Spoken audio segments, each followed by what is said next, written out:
Assalamualaikum warahmatullahi wabarakatuh.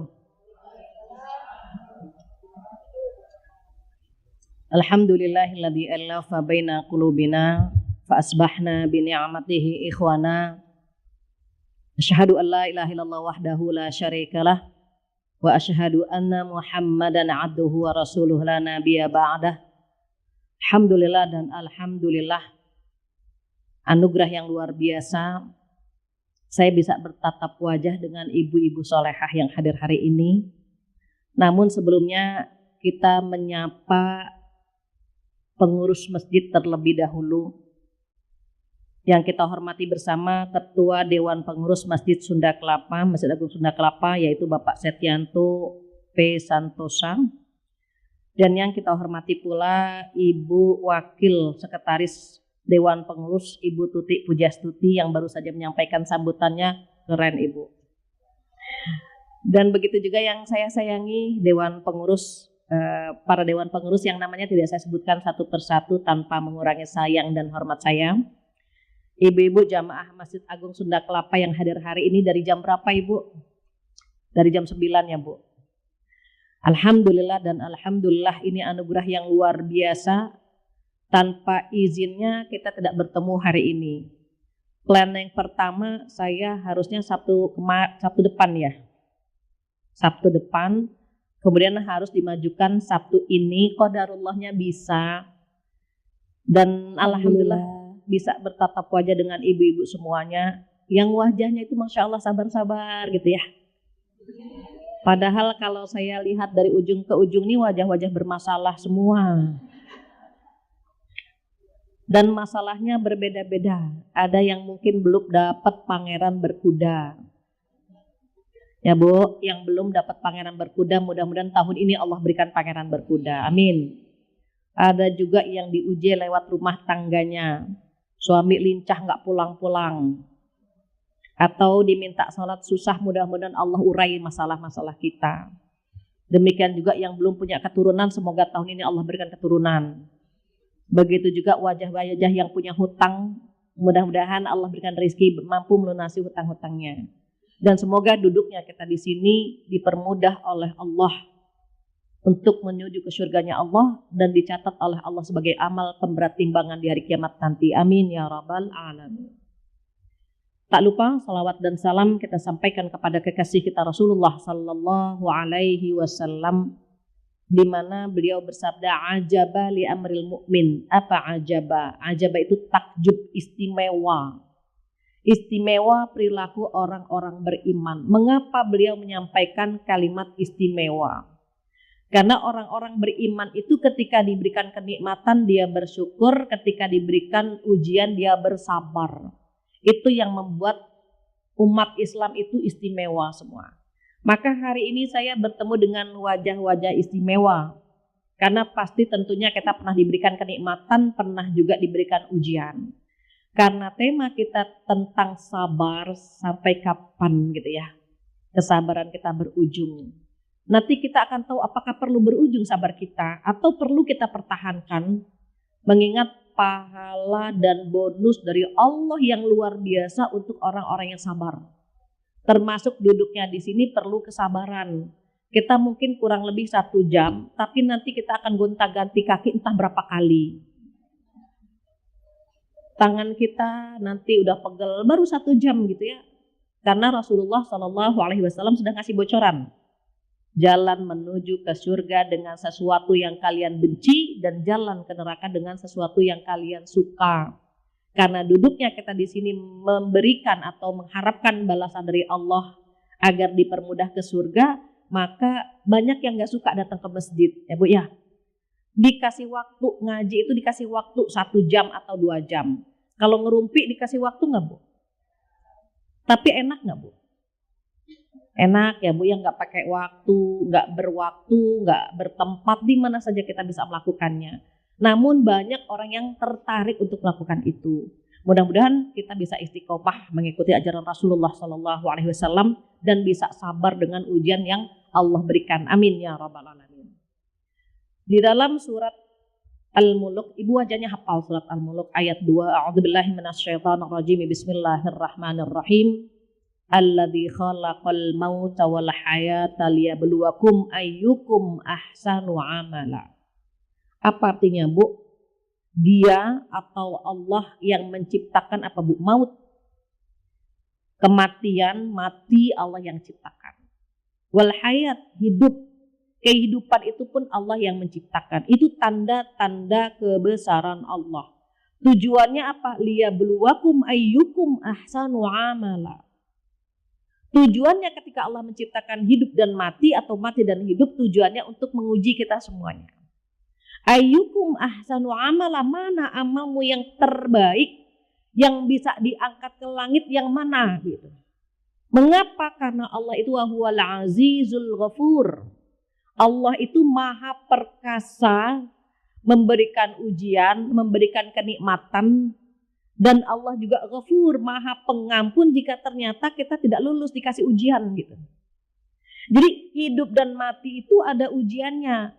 Ketika akan mati dikasih ujian tuh, Bu, sakaratul mautnya seperti apa, ketika ajal datang seperti apa, saat hidup pun demikian. Kita dikasih ujian oleh Allah Subhanahu wa Ta'ala, dan Allah tahu persis ujian seperti apa yang cocok diberikan untuk kita. Allah yang menciptakan kita, Allah paling tahu ujian yang seperti apa yang cocok buat kita. Contohnya ini, Bu, HP, ini gadget, Bu. Gadget ini saya yang punya. Jadi saya tahu persis di mana WA, di mana YouTube gitu ya, Bu. Di mana TikTok, di mana saya tahu.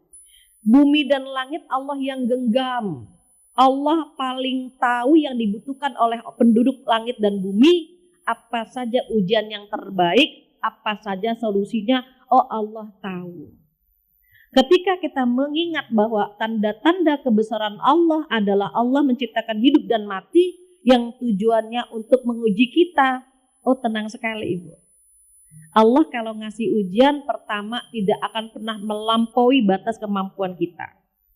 Yang kedua, Allah paling tahu ujian apa yang cocok buat kita. Dan yang ketiga, Allah pun tahu apa yang kita butuhkan sehingga perlu diuji agar yang kita minta dikasih.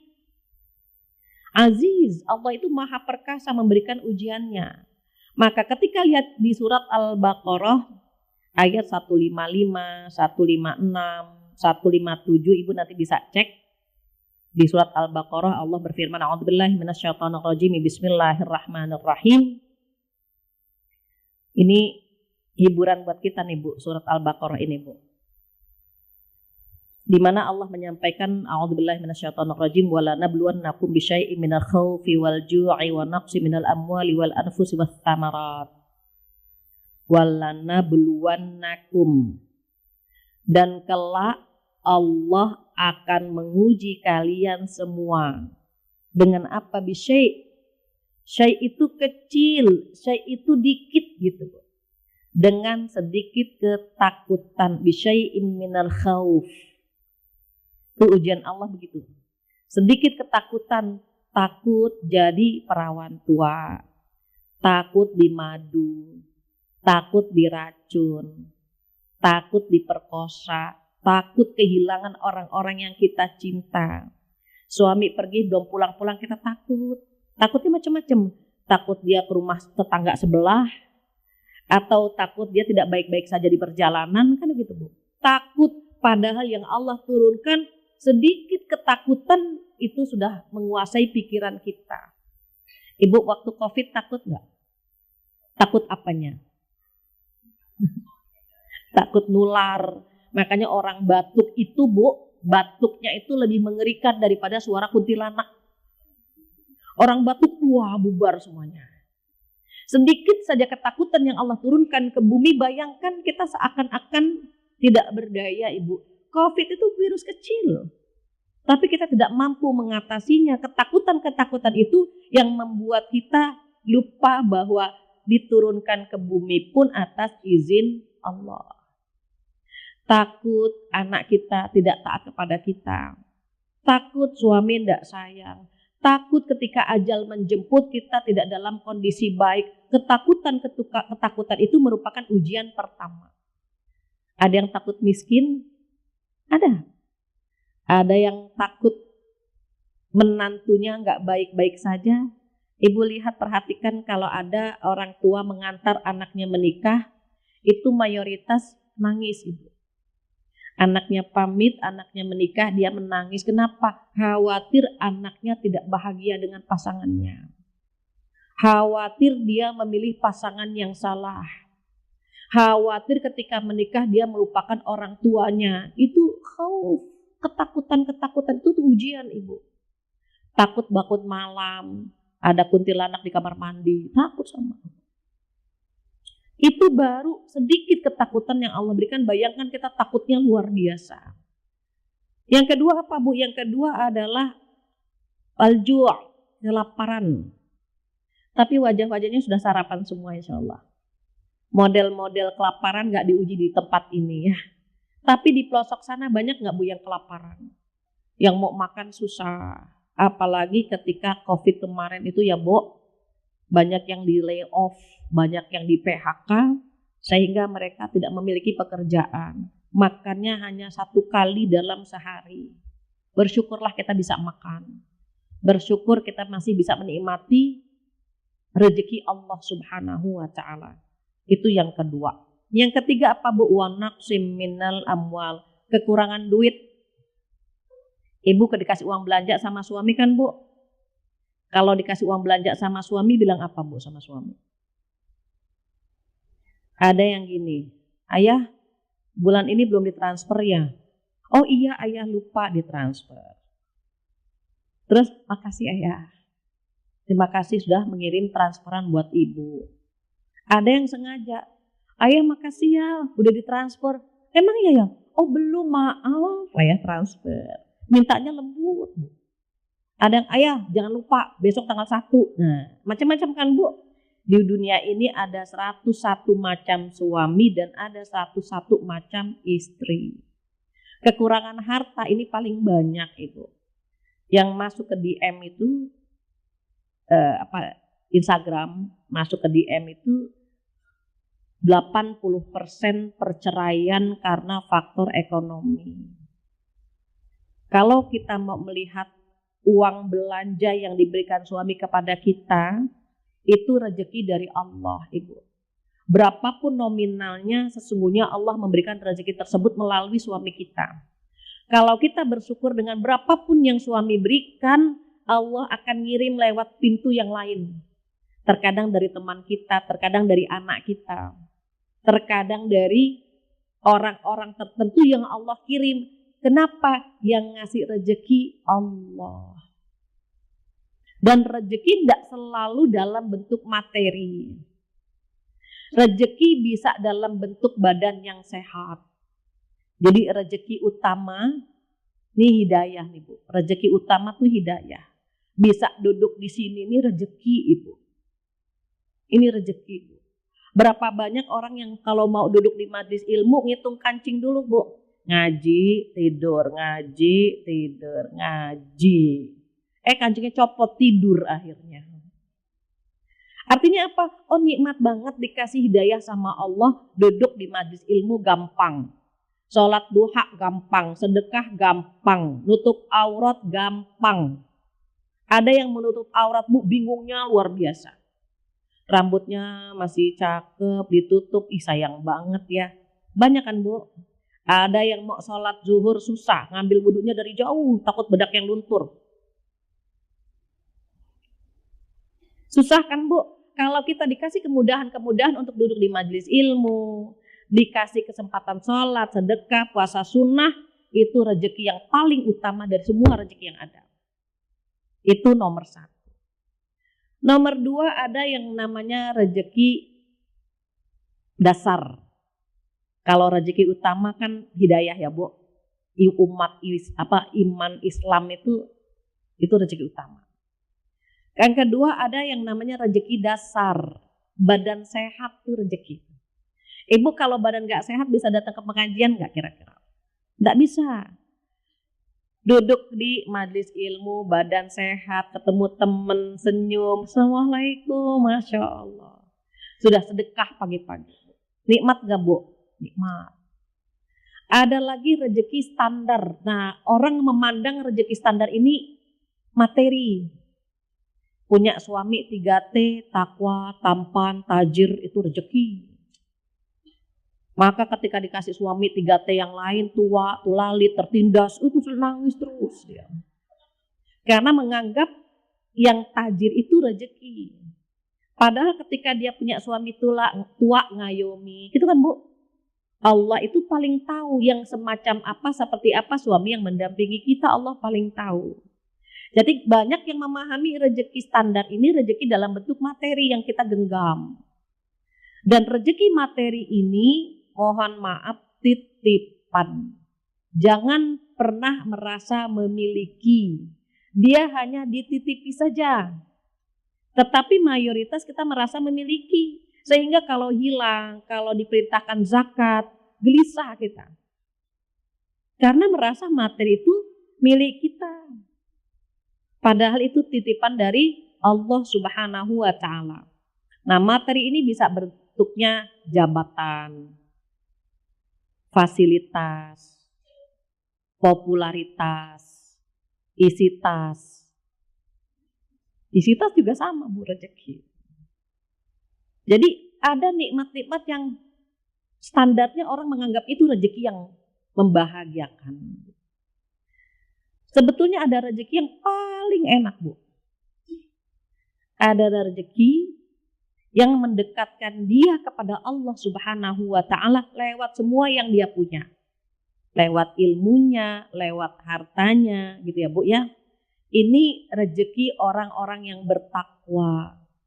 Orang bertakwa itu Ibu dikasih apa aja redho. Tiap pagi kita bilang apa Bu? Raditu billahi robba wabil islami dina wabi Muhammadin nabiyya wa rasulah. Betul nggak waktu kita bilang raditu billahi robba, aku redho Allah sebagai Tuhanku, bener nggak gitu Bu? Karena ketika kita bilang raditu billahi robba, ya Allah aku redho engkau sebagai Tuhanku, maka kalau sudah mengucapkan redho, 6 hal ini harus mendampingi Bu. Kita bilang ya Allah aku redho engkau sebagai Tuhanku, maka 6 ini harus redho semua. Apa 6 hal ini? Yang pertama redho dengan perintahnya. Disuruh sholat 5 waktu, disuruh puasa. Ada kan perintah Allah yang sifatnya wajib, ada yang sifatnya sunnah, yang wajib lakukan terlebih dahulu. Nutup aurat wajib apa sunnah nih Bu? Wajib. Berbakti kepada orang tua wajib. Jadi perintah yang wajib-wajib didahulukan. Redho dengan perintahnya, nggak usah protes. Disuruh haji ke Baitullah Saudi Arabia, nggak usah protes. Ya Allah lagian Mekah jauh banget ya, coba kalau di Monas. Nggak usah protes. Kenapa sih sholat maghrib sendirian beda 3? Kan jadi lupa ya, jadi 4 rakaat terus sholat maghribnya. Nggak usah protes, yang salah kita. Karena kita tidak khusyuk. Ini kenapa sih bulan Ramadan musim panas? Nggak usah protes, raditu billahi rabba. Aku redho Allah sebagai Tuhanku. Yang kedua redho dengan larangannya. Dilarang apa Bu? Dilarang rumpi, dilarang selingkuh, ya Bu ya. Dilarang mengeluh, dilarang berkhianat. Maka saat kita dilarang oleh Allah Subhanahu wa Ta'ala, redho. Banyak yang komentar Bu Fathia selingkuh nggak boleh ya? Nggak boleh. Padahal seru tahu Bu selingkuh itu.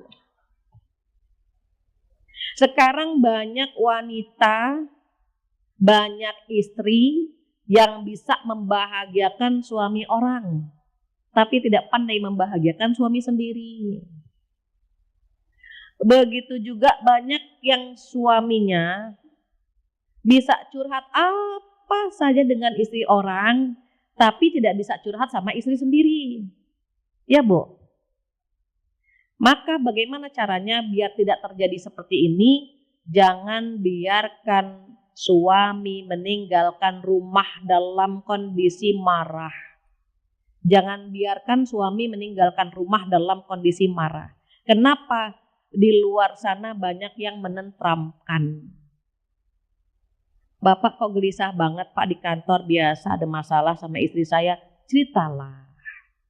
Semoga saya bisa memberikan solusi. Ngobrol sama temannya nyaman. Sampai akhirnya tidak pernah cerita lagi sama istrinya. Kita perhatikan Rasulullah Shallallahu Alaihi Wasallam, ibu, kalau punya masalah, yang terbayang itu adalah wajah Khadijah radhiyallahu anha. Bertemu dengan Khadijah, setengah masalahnya selesai. Setengah masalahnya selesai. Suami ketemu kita nambah masalah apa selesai? Itu yang sedang kita usahakan, bagaimana ketemu kita nih Bu, melihat wajah kita, selesai masalahnya setengahnya. 3/2 lagi ngobrol. Itu kan Bu. Nah, ketika dilarang oleh Allah Subhanahu wa taala, selingkuh itu kan mendekati zina tuh Bu. Kata Allah, wala taqrabu zina, jangan mendekati zina. Mendekatinya saja tidak boleh, apalagi melakukannya. Tapi banyak kan yang melakukannya Bu. Berarti dia belum bisa meninggalkan larangan Allah. Apalagi yang ketiga redho dengan yang diberikan. Rezeki yang kita genggam itu pemberian Allah. Terkadang lewat suami, terkadang lewat anak, terkadang lewat teman-teman. Tapi itu rezeki dari Allah.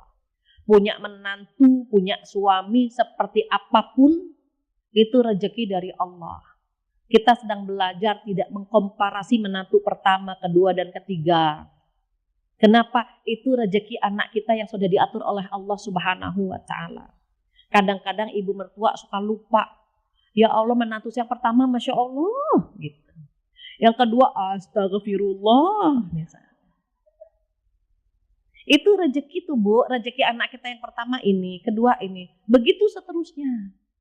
Maka kita sedang belajar bagaimana tidak mengkomparasi antara menantu pertama, kedua, dan seterusnya. Karena kita yakini itu rezeki dari Allah, redho dengan pemberiannya. Termasuk yang keempat, redho dengan yang diambil. Ibu pernah lupa naruh HP terus hilang. Lupa naruh dompet terus hilang, gitu kan Bu? Itu redho dengan yang diambil. Termasuk diantaranya mata penglihatan kita berkurang kan Bu? Pendengaran berkurang. Ngomong sama kakek, kek dari mana? Hah? Mau makan gitu. Itu pendengaran berkurang. Bu, tolong ambilin piring, panci. Nah itu pendengaran juga berkurang itu Bu. Rezeki sudah diambil sama Allah. Anggota tubuh kita ataupun yang kita genggam, redho dengan yang diambil. Yang kelima agak repot sedikit, agak susah sedikit. Redho dengan pilihannya. Allah milih kita mendampingi suami seperti apa. Allah milih anak kita berapa. Ada yang tidak punya anak, ada yang dipilih, mohon maaf sekali, tidak menikah. Ada yang dipilih, macam-macam ya Bu, ditinggalkan cucu karena anak meninggal. Semua itu Allah yang milih Ibu. Allah yang milih. Ketika ada yang punya anaknya 1, sakit-sakitan, Allah pilih dia. Punya anaknya 1 saja. Ada yang dipilih sama Allah golkar, kesenggol mekar. Lihat suami hamil lagi. Di EWA sama suami hamil lagi gitu. Dia belum sempat napas hamil lagi. Qadarullah saya mungkin termasuk yang itu. Anak pertama 7 bulan hamil. Anak kedua 7 bulan hamil lagi. Makanya di Pakistan saya punya anak 3, datang sendiri, pulang ber5. Karena bawa anak 3. Sampai di Indonesia dikasih lagi Bu sama Allah 4. Jadi berapa Bu? 7. Saya punya anak 7, alhamdulillah, cucu 2. Jadi ketika kita dipilih, kamu anaknya sekian, kamu cucunya sekian, kamu suaminya begini, gitu ya Bu? Pilihan Allah. Kita rasanya malu mengeluh kalau kita berkumpul dengan orang-orang yang sabar dan bersyukur. Suatu hari, waktu itu saya masih di Pakistan Ibu. Dengan kondisi kuliah, ngajar, anak masih kecil-kecil, hamil lagi. Suatu hari saya menyaksikan sebuah tayangan televisi di Amerika, kalau tidak salah. Ada seorang ibu curhat, betapa sedihnya dia karena anaknya cacat Ibu. Anaknya cacat dan dia nangis, Bu. Dia nangis, ya Allah, kenapa anakku yang terakhir cacat? Sehingga aku tidak bisa ngajak dia jalan-jalan, ngajak dia gitu ya, Bu. Sedih dia, Bu. Sampai akhirnya datang seorang ayah dan ibu, anaknya tiga-tiganya cacat, Ibu. Ya Allah, dia bilang, aku punya anak satu cacat saja sudah ngeluh. Ini anaknya pasangan tersebut, anaknya tiga-tiganya cacat dan mereka tersenyum gitu. Sampai akhirnya ibu ini bertanya, Bu, bagaimana? Ibu dikasih anak tiga-tiganya cacat dan ibu serta suami kok bahagia gitu. Masih bisa tersenyum. Saya dikasih anak satu cacat saja, saya sudah nangis hampir setiap hari. Jawaban ini membuat kita terharu ya, Bu. Sempat saat itu saya meneteskan air mata. Apa jawaban dia, Bu? Alhamdulillah, saya dipilih oleh Allah memiliki anak tiga-tiganya cacat, di mana belum tentu ibu-ibu yang lain mampu menerima ini semua. Tapi saya dipilih sama Allah. Kalimat itu ibu langsung nampar ya, Bu. Ya Allah, kamu tuh anak tiga. Lengkap, sempurna. Kenapa harus gitu kan, Bu? Ini tiga-tiganya cacat dan dia merasa Allah yang milih saya menjadi ibu dari tiga anak ini. Kalau Allah yang milih, kenapa saya harus sedih gitu? Selama kita masih kuat dikasih atau dipilih oleh Allah dengan ujian yang kita genggam, ujian yang kita hadapi, kalau kita merasa dipilih, Ibu, sabar kita akan menjadi besar. Langsung kita merasa, ya Allah, betapa jarangnya kita bersyukur. Dikasih kenikmatan yang banyak, melihatnya yang sedikit. Dikasih badan yang sehat gitu ya, Bu, nggak bersyukur kecuali saat sedang sakit. Begitu seterusnya. Jadi kalau kita saat ini diuji oleh Allah, oh Allah milih kita, Ibu. Allah milih kita. Kenapa kita dipilih? Nanti jawabannya. Kita akan lihat apa yang Allah kehendaki dari ujian-ujian yang Allah berikan kepada kita. Dan redho yang terakhir adalah redho dengan takdirnya. Takdir Allah itu misteri ya, Bu. Gak pernah ada yang tahu kira-kira takdir Allah bagaimana. Kenapa di Jepang, di negara-negara muslim minoritas nih, Bu, banyak yang bunuh diri. Karena mereka tidak memiliki Allah. Kita punya Allah, Ibu. Kita punya Allah yang maha segala-galanya. Kita lemah, Allah maha kuat. Kita merasa miskin, Allah maha kaya. Kita sedih, Allah yang memberikan kita kebahagiaan. Kan ada ayatnya, Bu. Allah yang memberikan kamu tersenyum dan menangis. Allah yang menghidupkanmu. Allah yang mematikanmu. Kenapa kita galau? Kenapa kita sedih? Allah menentukan semuanya karena punya tujuan khusus yang kita nggak pernah tahu. Jadi saat kita ridho dengan apapun yang Allah berikan, kadang-kadang kita perlu melihat, ya Allah, Engkau paling tahu. Ujian ini memang cocok untuk hamba, ya Allah. Ujianmu sempurna. Ujianmu yang terbaik. Ujianmu gak pernah kurang. Yang kurang kita. Kurang ikhlas. Ya, Bu. Kurang sabar. Kurang bersyukur. Kurang qanaah, jarang merasa cukup. Sehingga kita perlu meningkatkan rasa itu lagi. Kalau kita melihat ada orang yang lebih berat ujiannya, ya Allah bersyukurnya kita. Jadi kalau dulu, Bu, dipakai santuh, kalau anak saya baru tidur sebentar, Umi pipis nganter ke kamar mandi gitu ya, Bu ya. Baru tidur lagi, Umi susu gitu. Bagaimana biar gak ngeluh? Yang saya tatap waktu itu saat anak pipis, ya Allah, Engkau berikan anak saya sehat, ya Allah. Pipis lewat jalur yang sudah Engkau sediakan. Karena rasa syukur yang kita dahulukan, nggak ada ngeluhnya jadinya, Bu. Ya Allah, alhamdulillah anak saya sehat, ya Allah.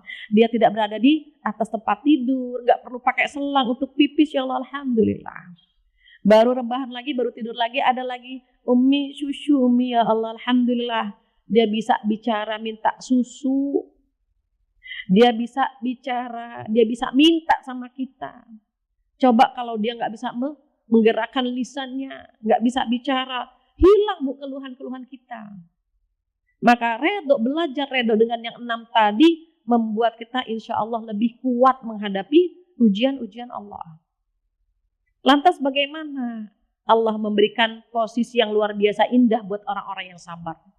Apa kata Allah? Wa basyiris sabirin, kasih kabar gembira buat mereka-mereka yang sabar. Siapa sih orang yang sabar itu? Kata Allah, alladzina idza asobathum musibah qalu inna lillahi wa inna ilaihi raji'un. Orang sabar adalah orang yang ketika ditimpa musibah, mereka kembalikan lagi kepada Allah. Semua milik Allah. Dan akan kembali kepada Allah Subhanahu wa ta'ala. Seandainya yang masih sendiri bersyukur, ya Allah, alhamdulillah saya masih sendiri. Sahabat saya nikah sama suami yang KDRT. Hari ini bengkak di pipi, besok bengkak di paha. Bersyukur nggak tuh?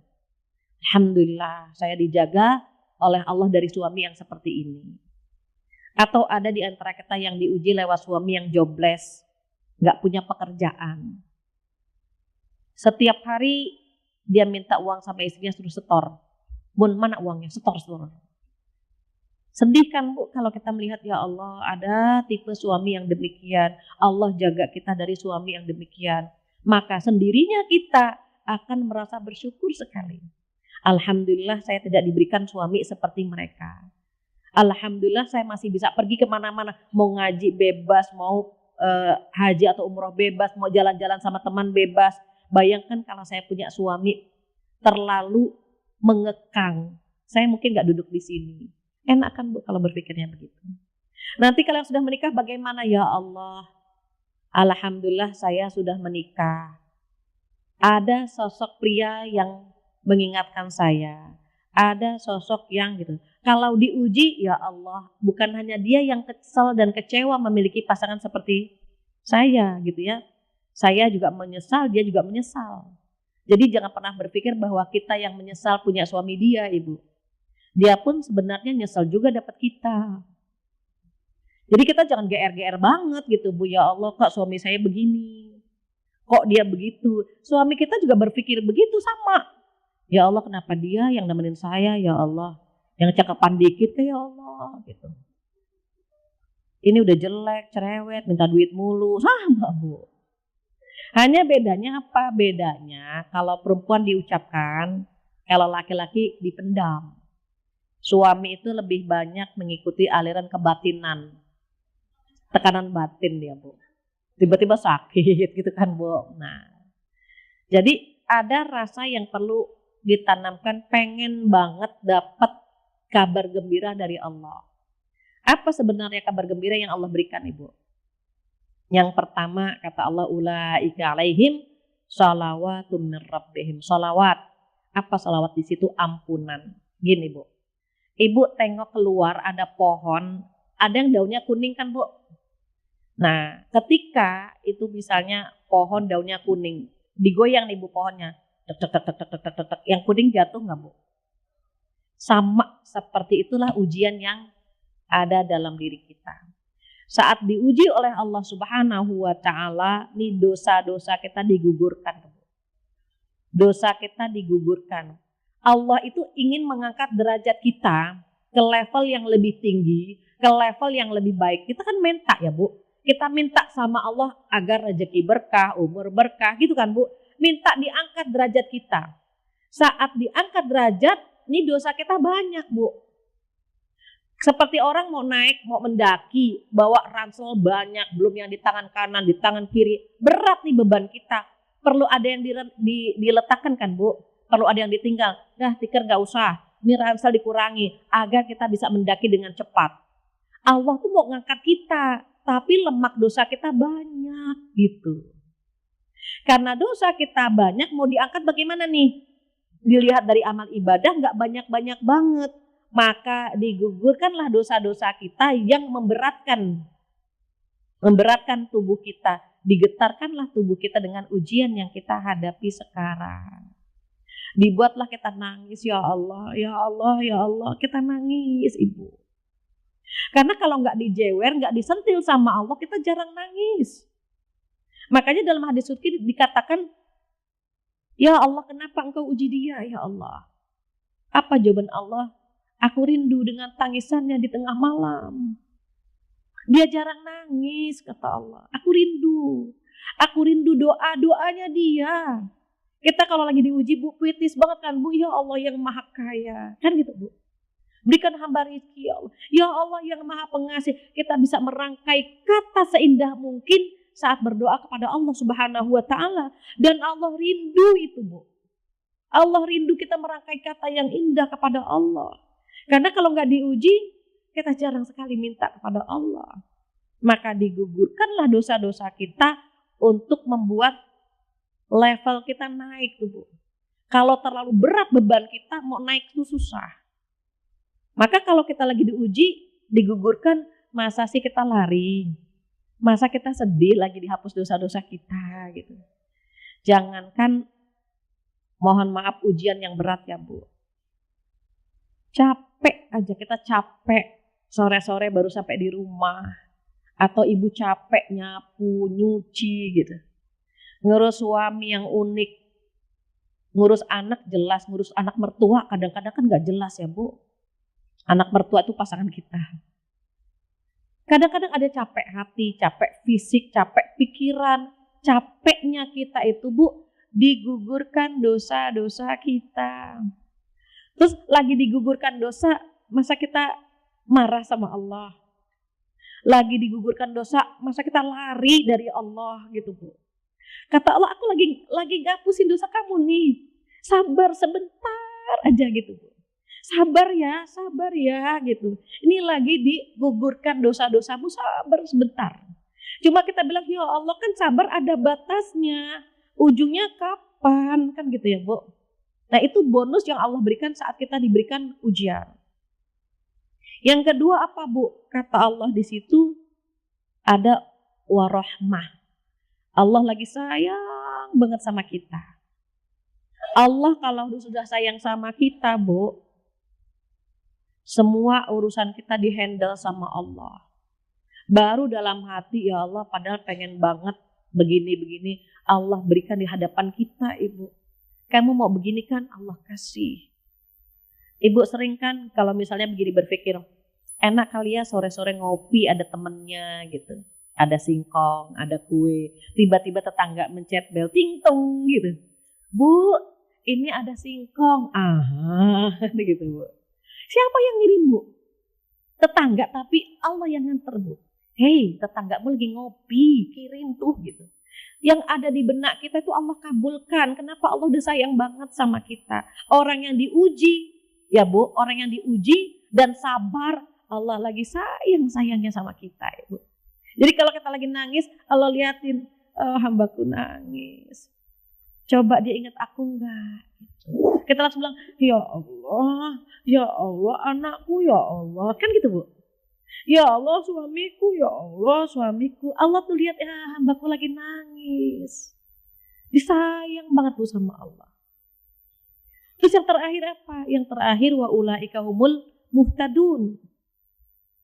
Maka orang-orang yang mendapatkan ujian itu adalah orang-orang yang kelak diberikan hidayah oleh Allah Subhanahu wa ta'ala. Didekatkan oleh Allah. Oh, dirangkul sama Allah kan, Bu.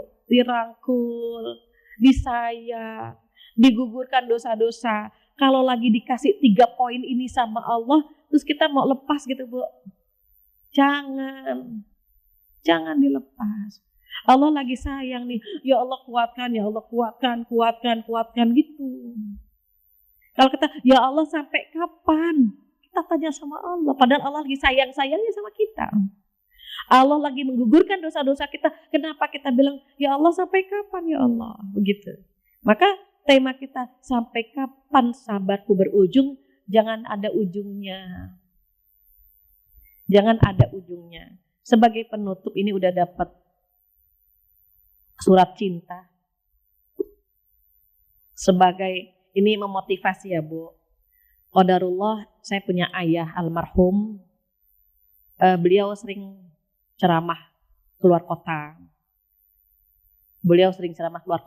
Suatu hari qadarullah ya, Bu, entah Kebetulan entah gitu Bu. Jadi rem mobil yang beliau kendarai, jadi beliau dijemput untuk ke Sukabumi kalau nggak salah waktu itu. Beliau berada di posisi sebelah kiri, supir di sebelah kanan. Remnya blong Bu. Remnya blong sehingga mobil kan Bu jalan terus Bu. Beliau membuka pintu, mengeluarkan kakinya untuk biar mobil itu berhenti. Nggak bisa berhenti sama drivernya, ditabrak ke pohon. Kejepitlah kaki ayahanda saya.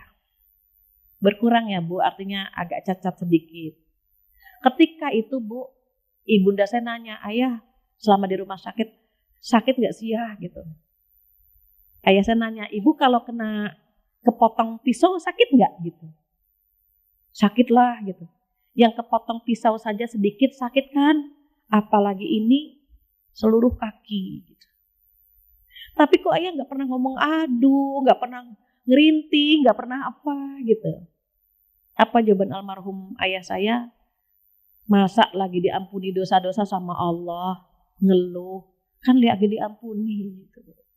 Saya ingat terus cerita almarhumah ibunda saya, ayah tuh begitu Fat, nggak pernah ngeluh. Padahal ibu sakit kan Bu, kaki kejepit pintu mobil Bu, kan sakit. Saat mau dibawa ke rumah sakit itu ditemani tuh nggak pernah ada aduh, nggak pernah ada suara apapun sampai ibu saya tuh nanya sakit apa enggak gitu. Jawaban beliau, masa lagi diampuni dosa-dosa sama Allah kita mengeluh gitu. Itu yang terkadang terbawa ya Bu, maksudnya oh iya kan lagi diampuni, masa kita ngeluh, masa kita marah sama Allah, masa protes sama Allah dan seterusnya.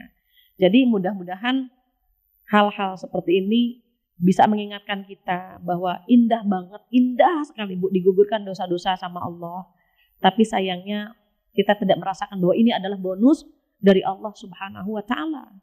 Kalau lagi dikasih 3 bonus ini, masa kita mau hentikan? Lagi diampuni, masa lari? Lagi disayang, masa kita gitu kan Bu? Mudah-mudahan ayat ini memotivasi kita berharap apa? Sabar kita tidak berujung.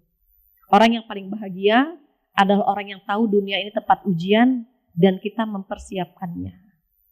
Dan orang yang paling sengsara adalah orang yang tidak tahu dunia ini tempat ujian dan kita tidak mempersiapkannya. Sengsara sekali. Mudah-mudahan kita yang hadir hari ini tahu dunia ini tempat ujian dan Allah memberikan kekuatan kepada kita dalam menghadapi ujian-ujian hidup selama ini. Amin ya rabbal alamin. Alhamdulillah karena sudah habis waktunya. Mungkin bisa ngobrol-ngobrol 15 menit. Mudah-mudahan dengan ngobrol-ngobrol kita tambah kenal ya Bu. Dan insya Allah diberikan solusi oleh Allah Subhanahu wa Ta'ala. Amin ya rabbal alamin. Saya kembalikan lagi kepada MC. Silahkan Mbak. Baik. Jazakillah khairan katsiran Ustazah yang sudah memberikan materi untuk kita semua terkait dengan sabar. Ya, jadi ketika kita dapat ujian jangan mengeluh gitu ya Ustazah ya.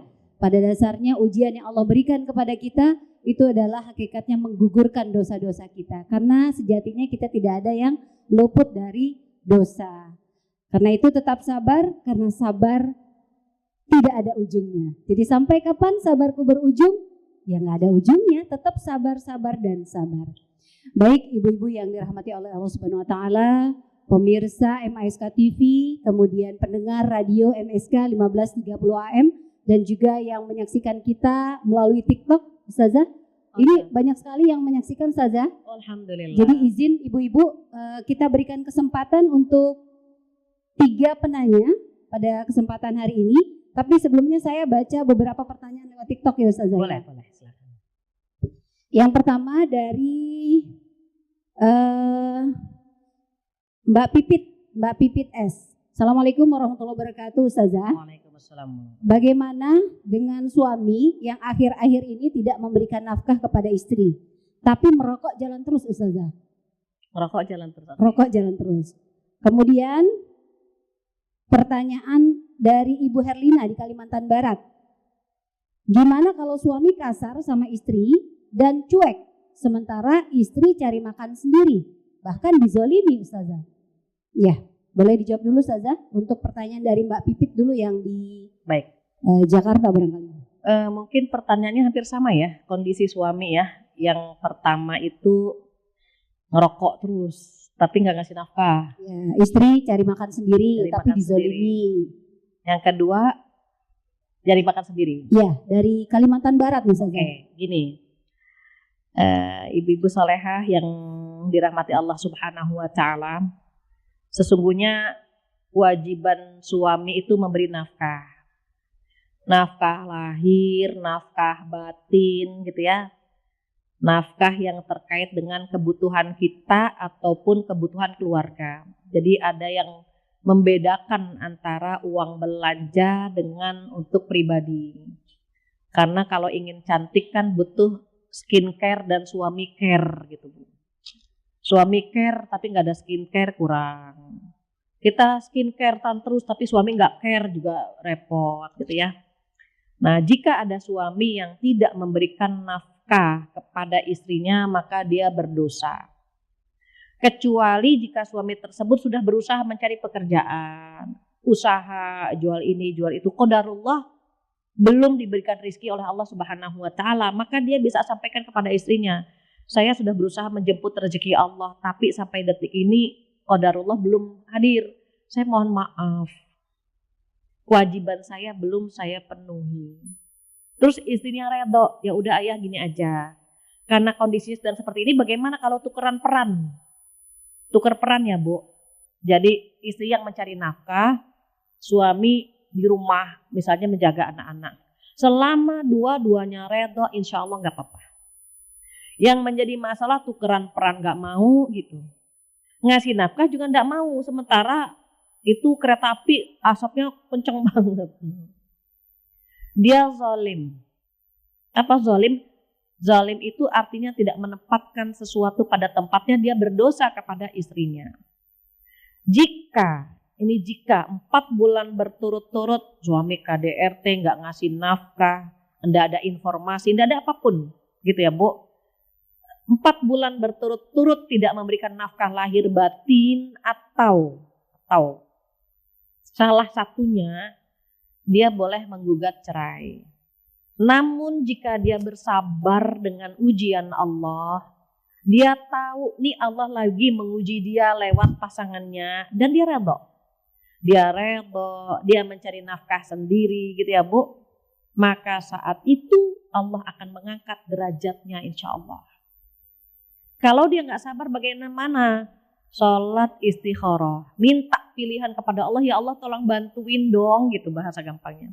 Tolong pilihin dong ya Allah, saya baiknya bertahan atau berpisah. Karena kalau saya bertahan saya nggak sanggup gitu. Penting ya Bu punya suami itu memiliki kasih dan sayang. Dia kasih nafkah lahir batin dan dia sayang sama kita. Karena ada suami yang kasih saja tapi nggak sayang. Bun, sudah ditransfer ya, masih kurang, pukul. Dia kasih tapi nggak sayang sama kita. Atau ada yang suami sayang banget tapi nggak ngasih. Bunda, I love you. Diciumi terus kita Bu, tapi uang nafkah nggak ngalir-ngalir. Uang transferan nggak dikirim-kirim gitu ya. Atau nafkah batin pun nggak dikasih, kita diciumin saja, disayang saja tapi nggak dikasih-kasih kan. Bisa kita bayangkan kalau suami udah nggak kasih, nggak sayang gitu. Jadi boleh nih Bu, masalah ini boleh minta pilihan sama Allah gitu ya, karena kewajiban suami tidak tertunaikan. Dan satu hal lagi, mohon maaf, nafkah lahir dapat ya Bu, tapi nafkah batin itu terkait dengan hubungan intim, perasaan kita gitu. Kita nggak nyaman, dicaci maki, dibully, ada KDRT baik lewat fisik maupun lisannya dia gitu, menyakiti, itu boleh juga Bu, karena dia nggak sakinah di situ. Kalau nggak dapat nafkah batin sama Bu. Dulu Umar pernah bertanya kepada Hafsah begini, ya Hafsah, berapa bulan perempuan itu nggak kuat dinafkahi batin gitu. Kata Hafsah, ayah tuh khalifah, ayah tuh pemimpin. Kenapa nanya hal-hal begini gitu? Kata Umar, justru karena ayah khalifah, ayah harus tahu berapa lama mereka berada di medan perang. Takutnya melebihi kebutuhan istrinya. Gitu. Kata Hafsah, oh gitu. Perempuan itu paling lama, paling kuat itu 4 bulan. Begitu kata Hafsah. Akhirnya setelah mengetahui jawaban dari Hafsah, Umar langsung ke medan perang, dipanggil para mujahid yang di medan perang untuk pulang dulu. nengok istrinya terlebih dahulu, nanti di rolling lagi. Demikian betapa nafkah batin atau hubungan intim itu bukan hanya haknya suami ya Bu, tapi hak istri pun demikian. Jadi berdosa jika suami tidak memberikan nafkah lahir ataupun nafkah batin dan pilihannya kembali kepada ibu-ibu semuanya. Demikian wallahu a'lam. Satu lagi sebelum kita ke jamaah yang ada di masjid. Saya ditinggal suami ibu ketika anak usia 3 tahun. Rasanya ini ujian yang sangat berat. Seperti dunia berhenti. Mohon motivasinya Ustazah dari Ibu Gustiana. Masih dari TikTok kita nih Ustazah. Suaminya meninggal? Suaminya meninggal ketika anak usia 3 tahun. Innalillahi wa inna ilaihi raji'un. Ibu ditinggal belahan jiwa itu berat. Belahan jiwa itu pasangan kita. Dari belahan jiwa kita memiliki belahan hati ya Bu, buah hati. Buah hati itu anak-anak kita. Jadi cinta jiwa itu cinta yang penuh dengan misteri. Karena dengan pasangan itu cinta kita penuh dengan misteri. Kadang-kadang orang tua bilang, kamu ngapain punya suami seperti dia gitu ya. Tapi sementara dia mencintai suaminya. Maka diusahakan kita sebagai orang tua harus memahami betapa cinta jiwa itu cinta yang penuh dengan misteri. Termasuk berapa lama pernikahan itu, berapa lama jodohnya. Ada yang jodohnya enggak lama Ibu. Pertama karena faktor wafat ya Bu, meninggal. Atau karena faktor divorce, perceraian. Itu jodoh ada yang lama, ada yang tidak lama. Lantas bagaimana ketika lagi tumbuh kembang anak-anak gitu ya. Suami dipanggil oleh Allah Subhanahu wa taala. Yang pertama pasti sedih, itu pasti. Tapi wajar ya Bu, jangan sampai kita meratapi nasi kenapa gitu kan Bu. Kenapa suamiku yang diambil bukan suami dia misalnya gitu. Kan kalau kita sendiri suka macam-macam kan pikiran kita. Itu sedih biasa. Yang kedua, bersyukur karena suami kita meninggal mudah-mudahan dalam kondisi husnul khotimah.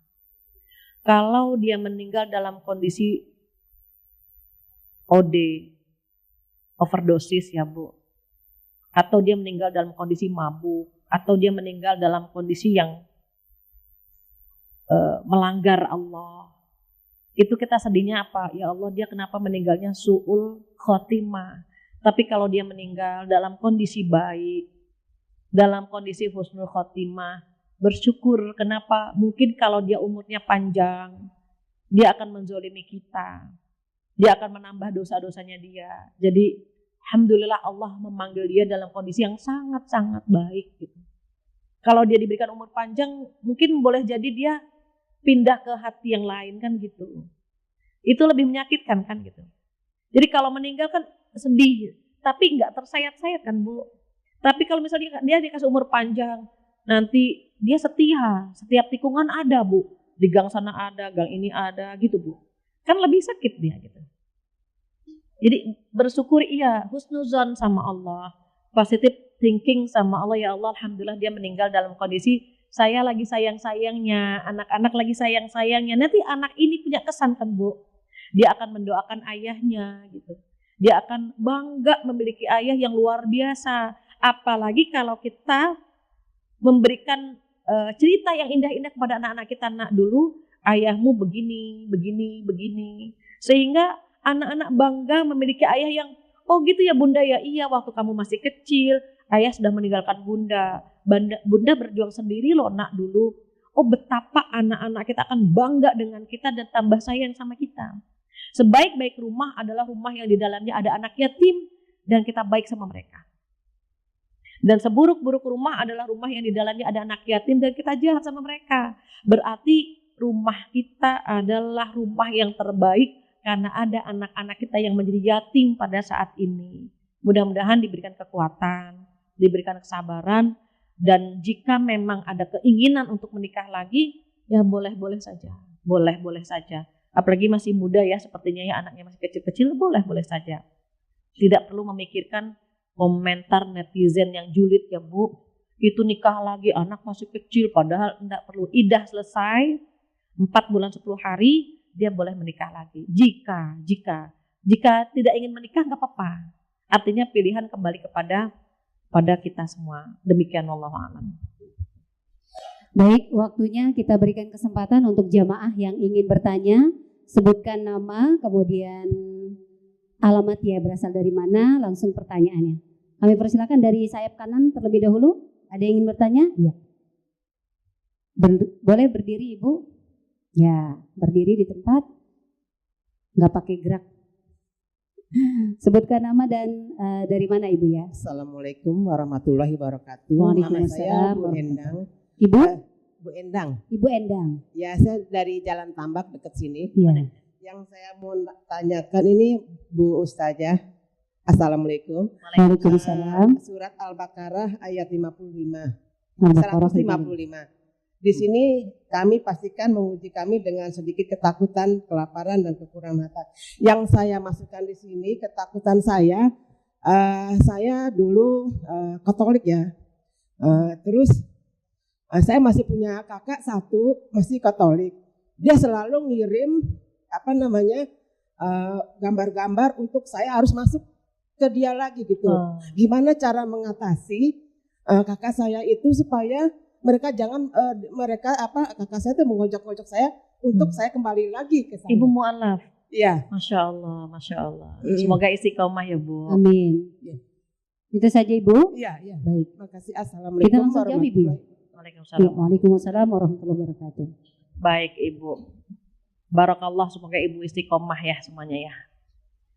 Baik yang mu'alaf maupun yang turis, yang turunan Islam, semoga istiqomah semua insya Allah. Terkait bagaimana ketakutan kita, ini kakak ngajak balik terus gitu kan Bu. Ngajak balik terus. Yang pertama doa Ibu.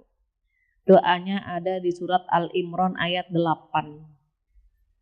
A'udzubillahi minasyaitonirrajim. Rabbana la tuzigh qulubana ba'da idh hadaitana wa hab lana min ladunka rahmah innaka antal wahhab. Apa sih artinya? Ya Allah, jangan Engkau ambil hidayah yang sudah Engkau berikan kepadaku. Ya Allah, jangan Engkau condongkan hatiku kepada kesesatan setelah Engkau ngasih hidayah gitu.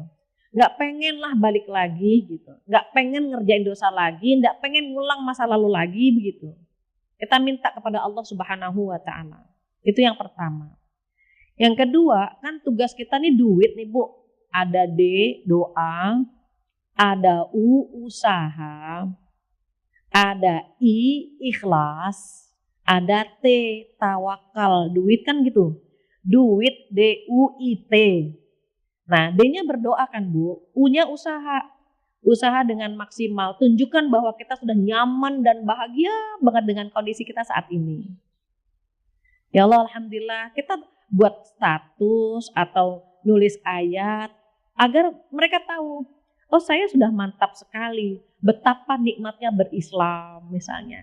Ya Allah, aku bersyukur Allah, aku memiliki Allah yang maha segala-galanya. Alhamdulillah Allahku satu tetapi maha segala-galanya. Sehingga dia gak punya celah tuh Bu. Wah ini adikku kayaknya udah gitu. Kayak ustazah nih, gak apa-apa Bu. Sehingga dia takut juga kan ngajak kita macam-macam. Tunjukkan bahwa kita tuh bahagia, kita kuat gitu. Gak pengen ngelirik deh ke yang lama, gak pengen gitu Bu. Itu ada usaha kita Bu, tunjukkan gitu.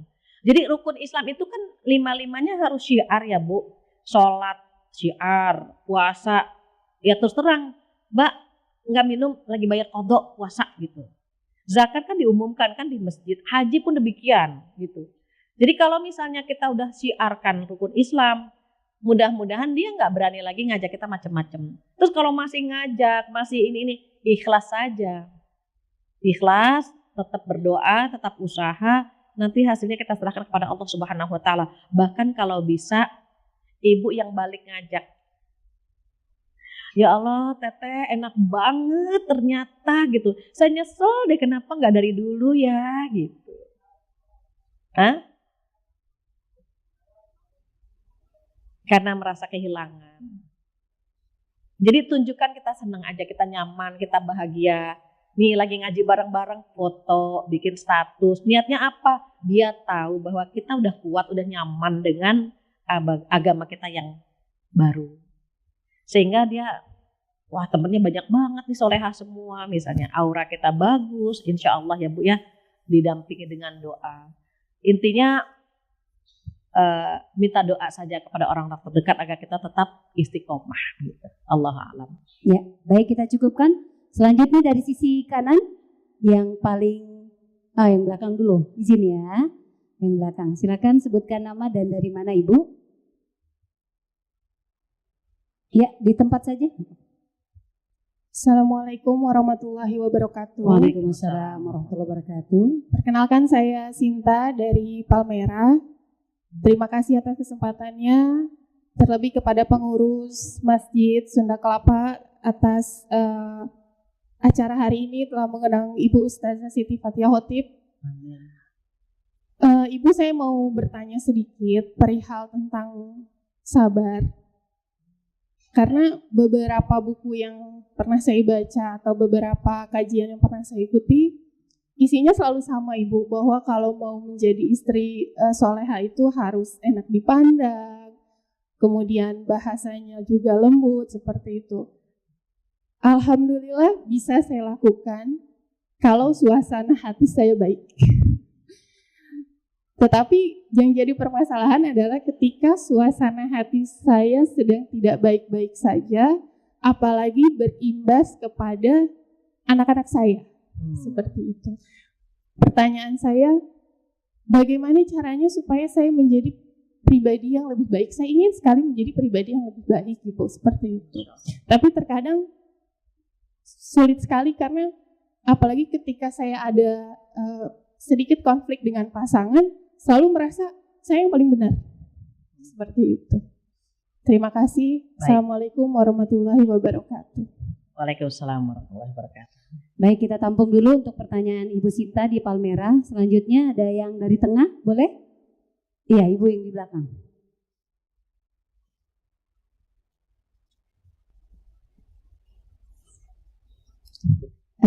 Terima kasih, Ustazah. Assalamualaikum warahmatullahi wabarakatuh. Waalaikumsalam. Nama saya Takia, saya dari Bekasi. Yang mau saya tanyakan, Ustazah, mungkin saya seorang single parent, jadi sudah agak lama dan saya harus bekerja juga, jadi working mom juga. Wafat atau divorce? Divorce.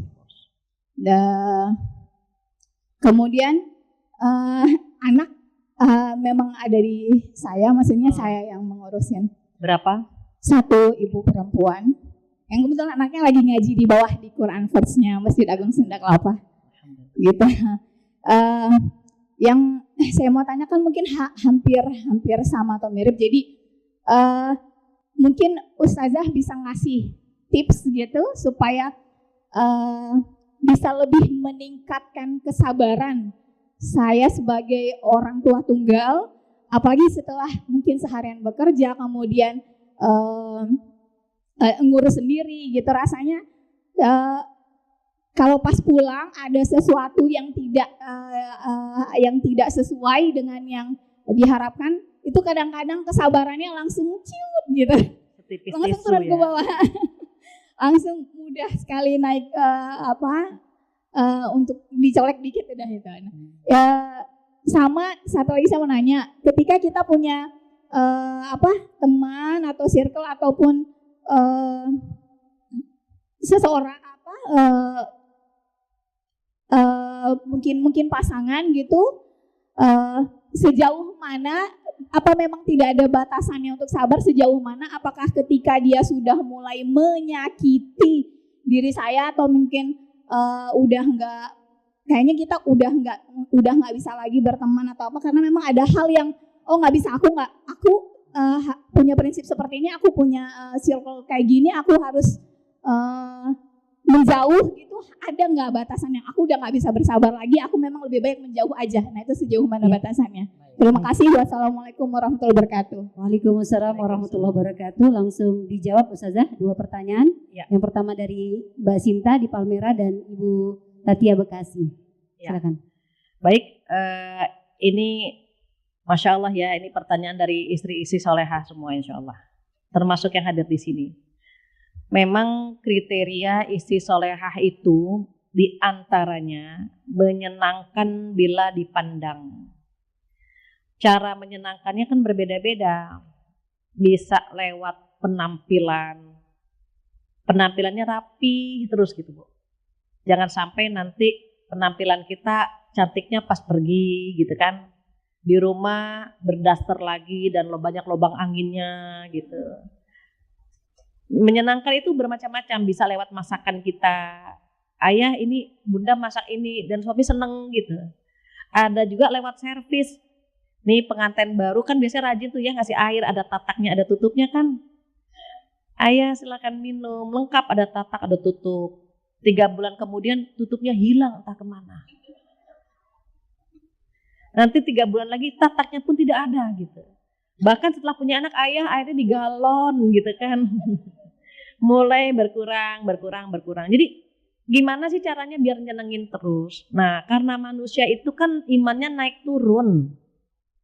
Kalau imannya lagi naik di benaknya itu yang ada bagaimana biar dia bahagia bersama saya. Itu akan ada terus. Tapi kalau iman lagi turun terbalik kita. Kapan ya saya bahagia sama dia gitu. Jadi itu pengaruh sekali antara iman kita lagi naik dan iman lagi turun. Iman capek gitu. Lagi capek, lagi macam-macam. Tapi karena iman lagi naik gitu ya. Kita masih bisa membahagiakan pasangan kita. Iman lagi nyantai, lagi rebahan, lagi ngeliatin macam-macam TikTok dan seterusnya. Tapi iman lagi turun, gak capek sebetulnya. Tapi iman lagi turun. Itu diganggu sama anak-anak, diganggu suami itu kesal banget. Bisa gak sih bunda nyantai sebentar gitu. Kenapa tadi iman naik turun tadi yang membuat kita terkadang tidak bisa membahagiakan semua orang. Dan ini pernah terjadi ya dengan Hanzalah. Seorang sahabat itu lagi termenung sendiri, kata Abu Bakar, ya Hanzalah kenapa kau termenung? Ini saya kok kalau habis dekat dengan Rasulullah, saya pengennya berbuat baik terus seakan-akan surga di depan mata saya. Tapi kalau sudah selesai pengajian, jauh dari Rasulullah, pulang lagi ke rumah, bercanda dengan anak-anak sama istri, kayaknya gitu ya. Saya tidak merasakan apa yang saya bersama Rasulullah SAW tadi gitu.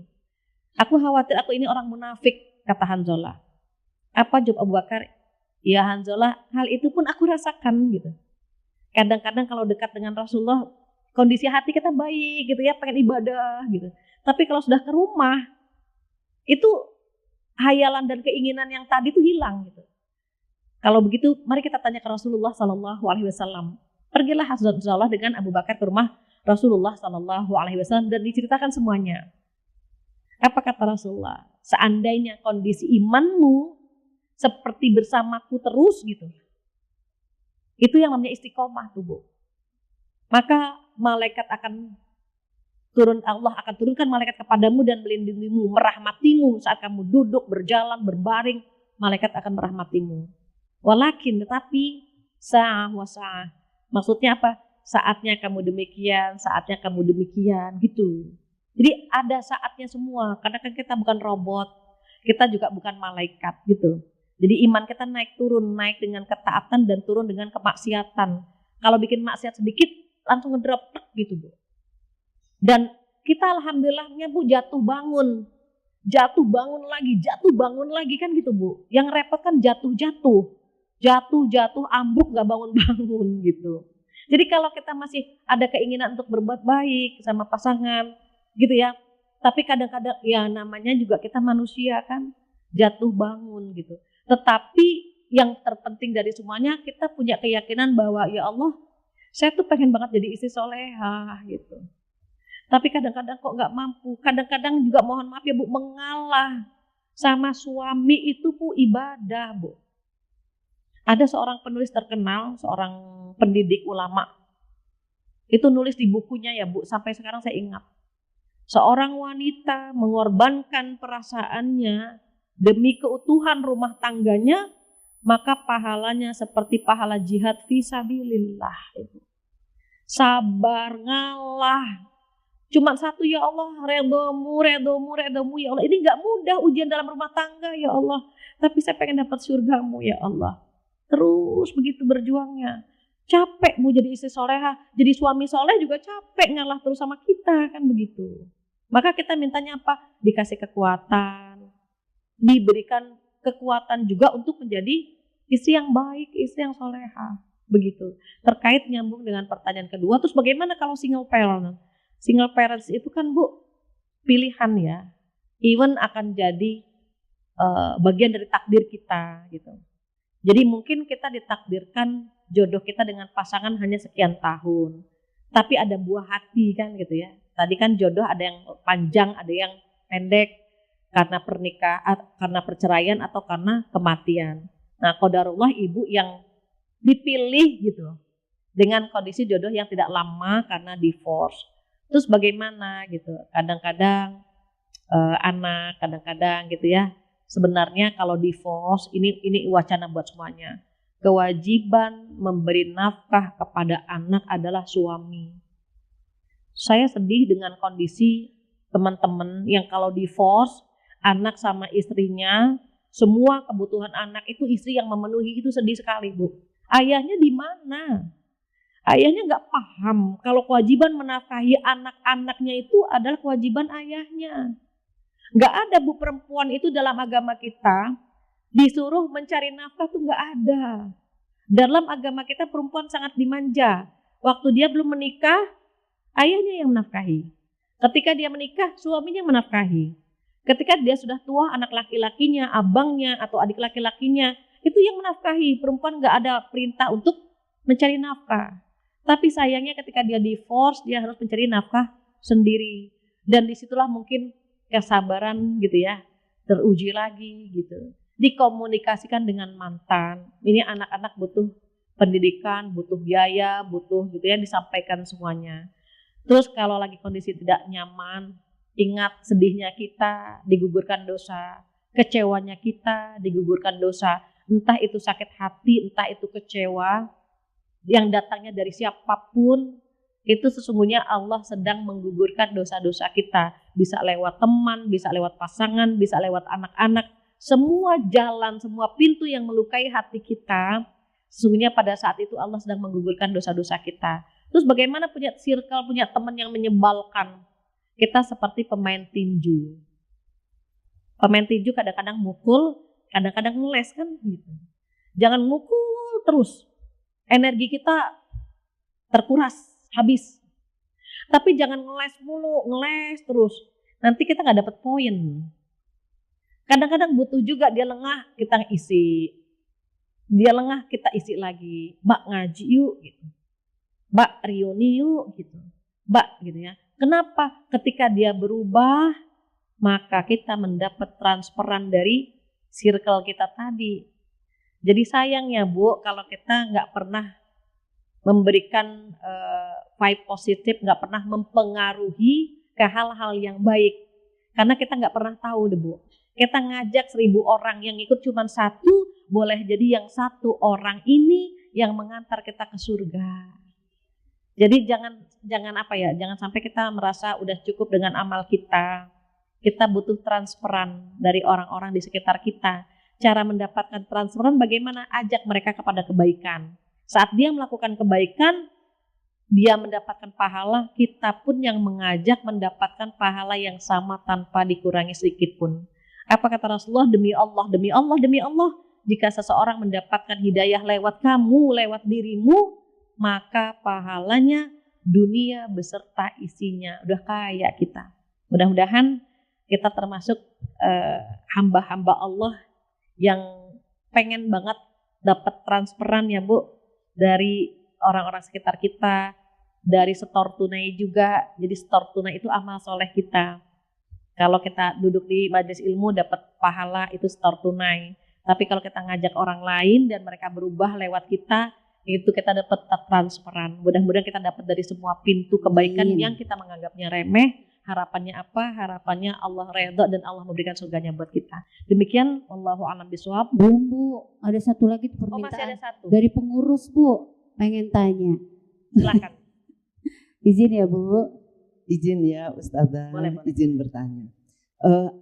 Begini, kalau sekarang itu kan pasangan-pasangan muda itu memang banyak yang bekerja.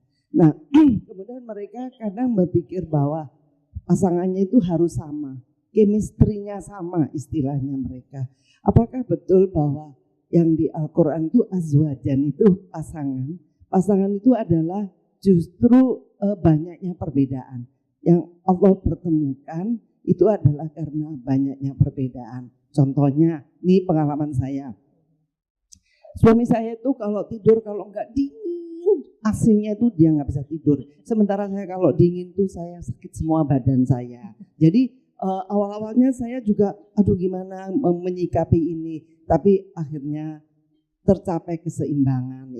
Itu saya mohon apakah ini betul. Begitu juga di dalam hal-hal lainnya. Ternyata banyaknya perbedaan yang ada. Itulah yang membuat keluarga-keluarga muda kadang itu gampang sekali mereka divorce. Karena menyikapi pernikahan itu adalah harus banyaknya persamaan. Padahal tentunya banyaknya perbedaan kadangkala seperti langit dan bumi. Apakah betul pandangan ini Ustazah? Makasih. Iya, baik. Ini pertanyaan pengurus ini harus 1 kali pertemuan sebetulnya. Membina rumah tangga sakinah gitu ya. Jadi singkatnya, menikah itu ibadah yang paling lama. Menikah itu tidak seindah drama Korea. Menikah itu tidak sesederhana rumah makan. Namanya menikah membentuk rumah tangga. Tangganya banyak gitu. Dari bawah sampai ke atas.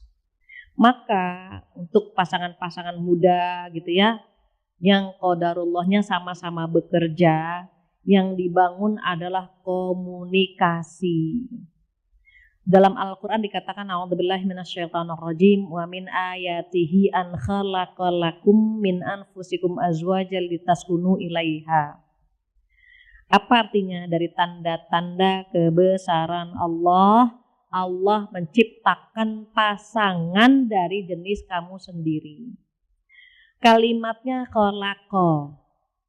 Dari tanda-tanda kebesaran Allah, Allah menciptakan pasangan dari jenis kamu sendiri. Karena kita manusia, pasangannya juga manusia. Adakah di antara kita yang pasangannya kuntilanak? Enggak ada.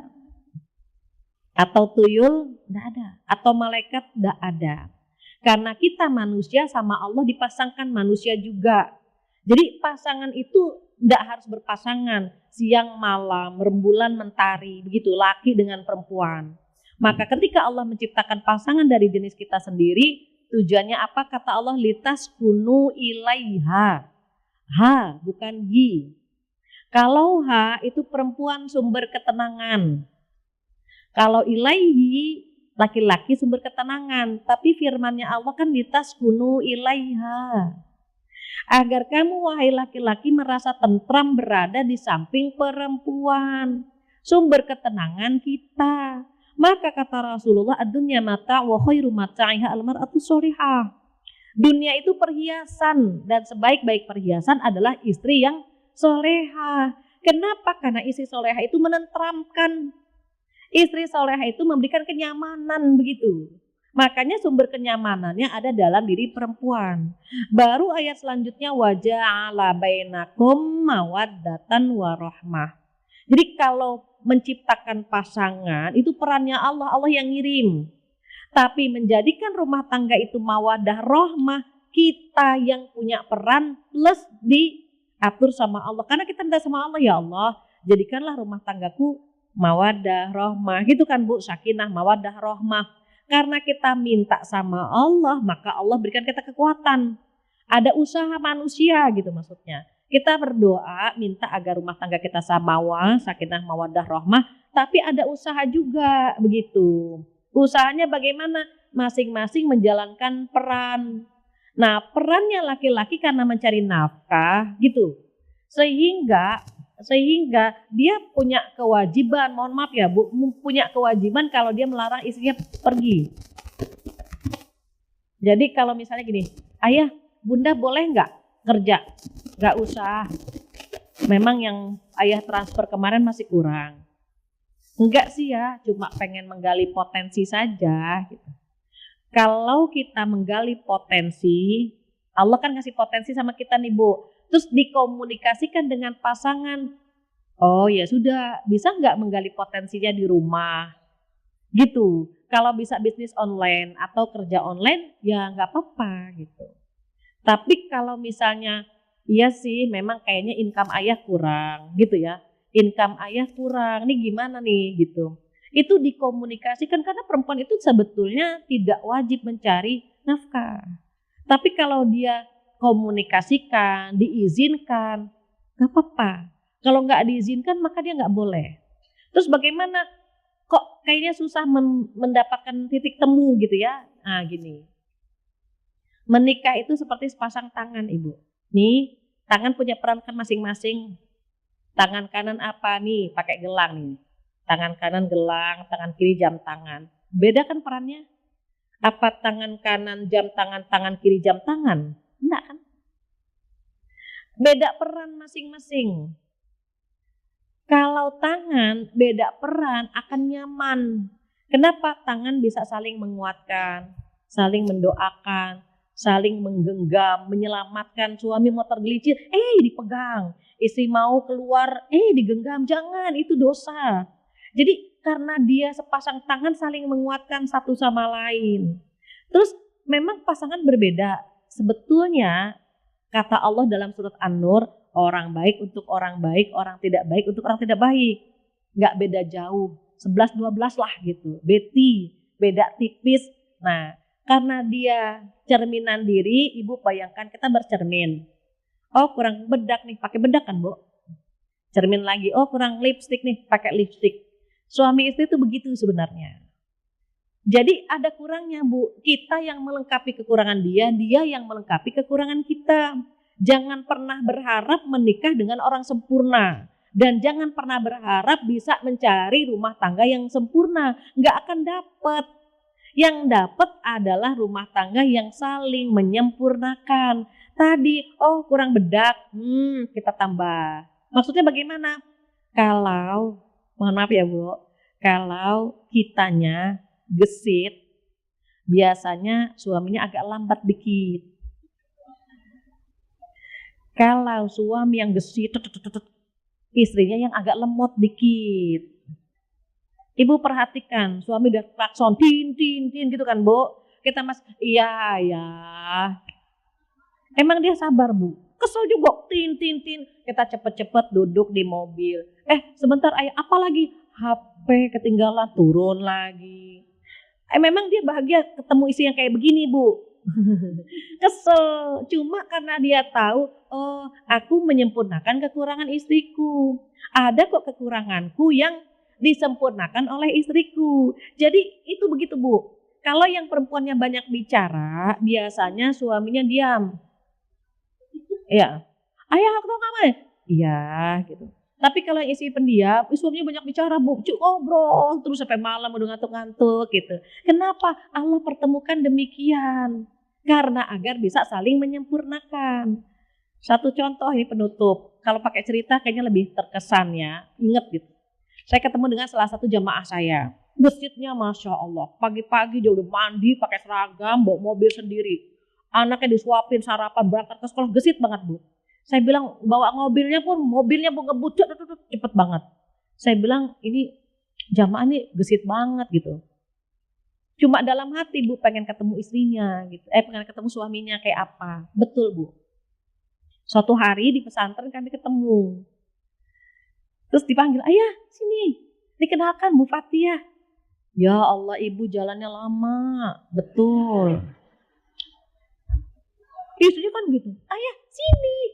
Iya, ya Allah jalan lama. Kenalkan Bu Fathia, assalamualaikum. Waalaikumsalam Pak. Ini ternyata saya bilang suaminya. Terus, ayah kita ngambil 2. Rapot anak kita ada 2. Ayah yang di atas, ibu yang di sini. ruangannya di mana? Di sana. Yang sebelah mana? Ke kanan. Jadi istrinya tuh yang gitu ya. Saya ketawa dalam hati, ya Allah bener gitu ya. Itu suaminya tuh lambat gitu. Yang sebelah mana kelasnya? Yang sebelah kiri. Kiri kan ada, ya Allah gitu kan. Tapi itu gitu Bu. Itu Allah pertemukan. Istrinya kok gitu. Suaminya lambat gitu kan Bu. Kalau misal lambat semuanya, itu anaknya pada rebahan semua. Kalau gesit semuanya, anaknya ketarik-tarik semua tuh Bu. Ya Allah, ngos-ngosan anaknya Bu. Gitu. Sudah Allah pertemukan begitu. Saling menyempurnakan. Intinya apa nih closing statement? Jika kita diberikan pasangan, banyak sekali kelebihannya, maka bersyukurlah karena kekurangannya Allah sembunyikan. Jika kita melihat pasangan penuh sekali dengan kekurangan, bersabarlah. Kelak pasti akan ditampilkan, ditunjukkan sama Allah kelebihannya. Ibu perhatikan, malam hari bintang di langit banyak gitu ya. Kita bilang, ayah, bintang di langit banyak sekali, seperti kekurangan ayah, banyak banget di langit. Tapi esok hari ketika matahari terbit, matahari hanya satu. Kelebihan ayah cuma satu. Tapi ketika matahari terbit, bintang di langit hilang semuanya. Paham? Ketika kita melihat kelebihan suami kita, maka kekurangannya hilang semua. Yang kita hadirkan adalah betapa bersyukurnya memiliki suami yang punya kelebihan sedemikian rupa. Mudah-mudahan kita termasuk istri yang pandai bersyukur jika melihat kelebihan pasangan dan selalu bersabar saat melihat kekurangannya. Kenapa dia bersabar dengan kekurangan kita? Mengapa kita nggak bersabar dengan kekurangan dia? Demikian, wallahu a'lam bishawab. Mudah-mudahan bermanfaat. Jika ada kesempurnaan hanya milik Allah saja. Sementara kekurangan dari saya, mohon dibukakan pintu maaf yang sebesar-besarnya. Mudah-mudahan kita bertemu lain waktu dengan keimanan yang lebih baik lagi. Wabillahi taufiq wal hidayah. Assalamualaikum warahmatullahi wabarakatuh. Waalaikumsalam warahmatullahi wabarakatuh.